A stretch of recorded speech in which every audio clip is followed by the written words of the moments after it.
We do begin with that breaking news this morning out of Colombia, where police are looking for the two men responsible for shooting and killing a Papa John's employee. He was airlifted to Vanderbilt University Medical Center overnight. That's where News Channel 5's Jennifer Reyes is this morning. And Jennifer, do we have a description yet of these suspects? All we know, Amy, is that Colombia police are looking for two individuals. That's all they told us. We do expect another update from them later this morning. But the reason why we were out here at Vanderbilt Medical Center is because we expected a positive update on this victim. Sadly, though, we did learn that 22-year-old Gordon Schaefer did die overnight. And this was the scene late last night in Colombia. The Papa John's is where it all happened on the 1900 block of Shady Brook Street. Police say that around 10 o'clock last night, two men went inside and shot the 22-year-old victim. At this point, it's unclear whether or not there were other employees there or what the circumstances behind the shooting were.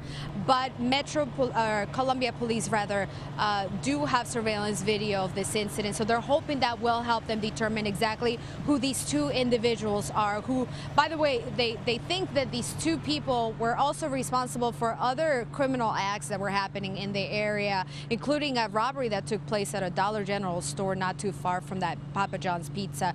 But again, Colombia police are still looking for these two individuals. If you have any information, give them a call. Reporting live outside Vanderbilt University Medical Center this morning, I'm Jennifer Reyes, News Channel 5 HD. All right, Jennifer, thank you for the sad update out there, unfortunately. And some breaking news out of Hermitage we've been watching all morning long. That water main that ruptured is still gushing water into a neighborhood. Take you a live picture right here. This is the 5,000 block of South New Hope Road. That is not supposed to be a big river like that or a rushing stream, but that's what it looks like. We got word of this break around 3:30 this morning, about 4 hours ago. The water threatening to flood some homes in that neighborhood just off to the right there where you see the cars in the driveway, and it's now forming what looks like a small pond in the back of some of those homes, so it's now surrounding that area. We'll keep watching this live update. They closed down part of that road, and Dave's watching that for you in traffic. Amy? And Steve, police say these two armed men Jennifer was just telling us about a few minutes ago match the description of two men committing crimes around Colombia. This past Friday, a Dollar General just a couple of miles away was robbed at gunpoint. That was the second time robbers hit a Dollar General in Colombia. And then back on the 13th, a masked man robbed the East James Campbell Boulevard location at gunpoint. Again, as Jennifer mentioned, if you recognize them, give Columbia police a call. Some other stories making headlines this morning. A man's in custody for leaving some kind of hazardous material at the elevator at the mall at Green Hills. Police, fire, and hazmat crews all went out there. They've not said what exactly it was, and it was a small amount, so no significant danger to anyone at the Regal Cinema or in that immediate area. Oscar Pistorius has been sentenced this morning. The Olympic athlete will serve 5 years in a South African prison. He was found guilty of culpable homicide in the shooting death of his model girlfriend, Riva Steenkamp, on Valentine's Day of 2013. A dance instructor is accused of taking advantage of a student. Hendersonville police arrested 19-year-old Sabrina Epps and charged her with statutory rape. Investigators say Epps had several sexual encounters with the 15-year-old victim, who was a student at the dance studio where Epps worked. Epps was released on a $12,000 bond and is expected in court next month. A woman went to TJ Maxx in Franklin to get some purses. That's not really newsworthy. It is, however, since she didn't pay for any of them and security cameras saw the whole thing. You can too. Look at this. Franklin police looking for these two that walk in here. Now, these two women apparently made off with about $1,000 worth of high-end purses. They say it's not the first time the lady in red there did it. She allegedly stole $800 worth of purses back in August. They say she might be driving a silver Honda Accord. If you recognize her or the lady in green, contact the Franklin Police Department and try to help them out. And there is a renewed effort to catch 4 gunmen who robbed a couple just out walking their dog. Take a look. These men robbed the couple as they walked along Church Street on September 27th. They also tried to rob Lee's Market on 17th Avenue North. If they look familiar, give Crime Stoppers a call at 74 crime. An imposter took hundreds of dollars from a country club before being caught. The Tennessean reporting Stuart Oldham gave the Battle Meade Country Club a fake name and said he was part of the club to get a $400 cash advance that they give caddies. Police arrested the 22-year-old Saturday for last month's incident. Oldham's charged with forgery and identity theft. The Williamson County School Board is making its stance on Common Core clear.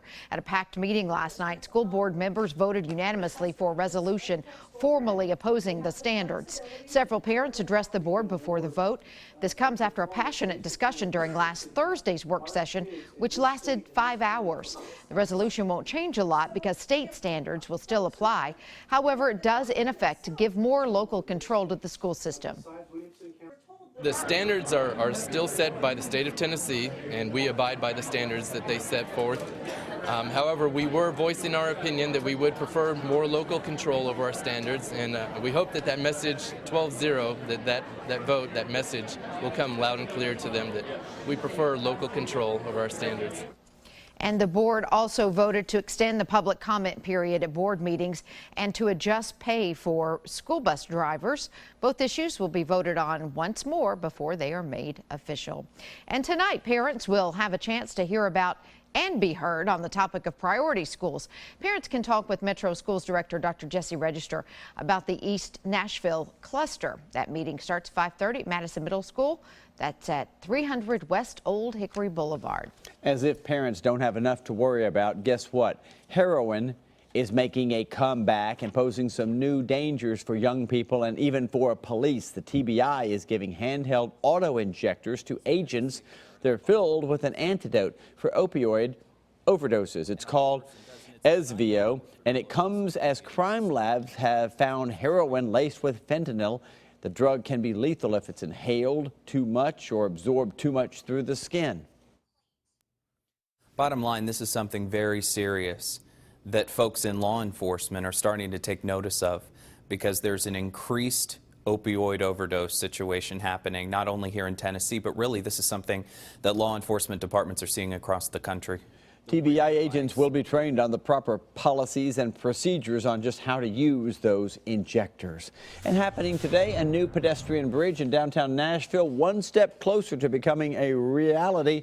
The bridge, as seen from Sky 5 HD, the bridge area anyway, will stretch from the Gulch over to Cummins Station. It goes up for a third and final vote in front of the Metro Council tonight. Funding for the project would be from tax revenue in 7 new Gulch area developments instead of the city's general fund. And basically, it would cross over the railroad tracks down there that you see as you come down to Mumbrian. All right.